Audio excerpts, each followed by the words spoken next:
La flexisécurité, c'est la combinaison de la flexibilité pour les entreprises et de la sécurisation des parcours pour les individus.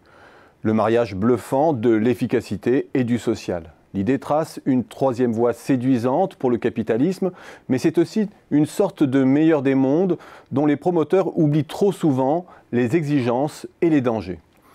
Ce compromis gagne en Europe. Les pays européens s'exposent en effet tous à plus de concurrence et pour la plupart, ils mobilisent de plus en plus largement l'ensemble de la collectivité pour financer l'assurance risque de cette ouverture.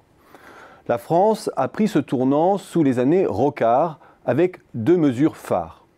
La CSG, qui assoit le financement de la protection sociale sur une base large de revenus et d'individus, et le RMI, ancêtre du RSA et de la prime d'activité, qui élargissait la couverture sociale aux plus précaires.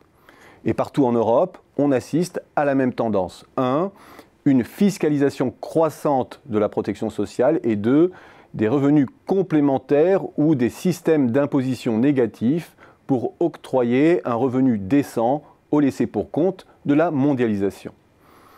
Indemniser collectivement la casse de la mondialisation, en décharger les entreprises, leur laisser les mains libres pour embaucher et licencier, cela veut dire que nos systèmes sociaux financent de plus en plus l'intermittence de ceux qui naviguent entre petits boulots. Cela veut dire aussi de fournir des compléments de ressources en monnaie ou en nature, aide au logement par exemple, à ceux de plus en plus nombreux qui ne parviennent pas à se procurer un revenu décent par le truchement de leur travail.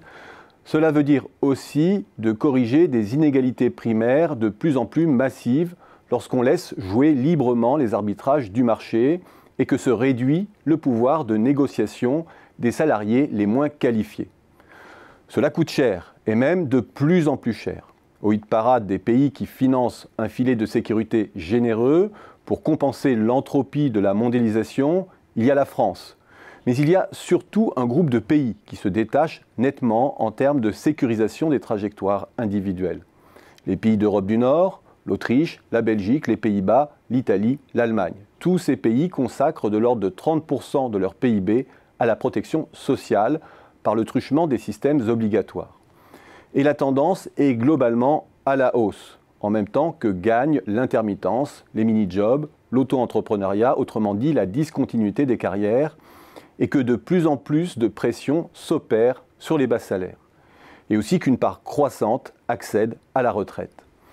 Partout donc, la dépense progresse et doit être rationalisée, plafonnée, soumise à des conditions de ressources. Partout, l'on s'inquiète de la soutenabilité et de la répartition de la charge. Partout, le système limite sa générosité en même temps qu'il coûte de plus en plus cher.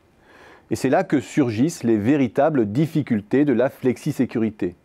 Diluer le financement de la protection sociale sur une base de plus en plus large d'individus facilite le financement dans un premier temps. Mais découpler le financement de la protection des bénéficiaires comporte aussi des risques.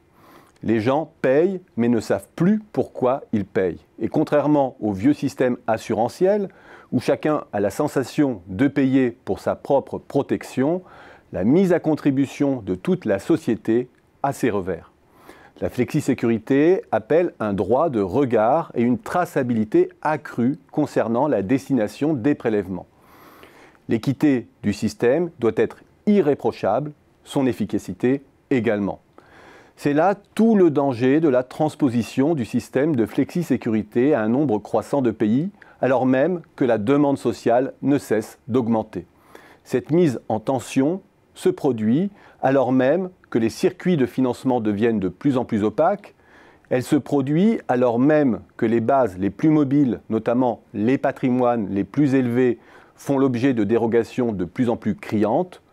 Tout se met en place pour renforcer le sentiment que c'est encore la classe moyenne qui est le dindon de la farce et pour que les plus pauvres aient le sentiment que les aides sociales qu'on leur consent sont financées par eux-mêmes. Bref, le gros danger de la flexisécurité mal transposée, c'est de donner corps au grand fantasme de la société de défiance.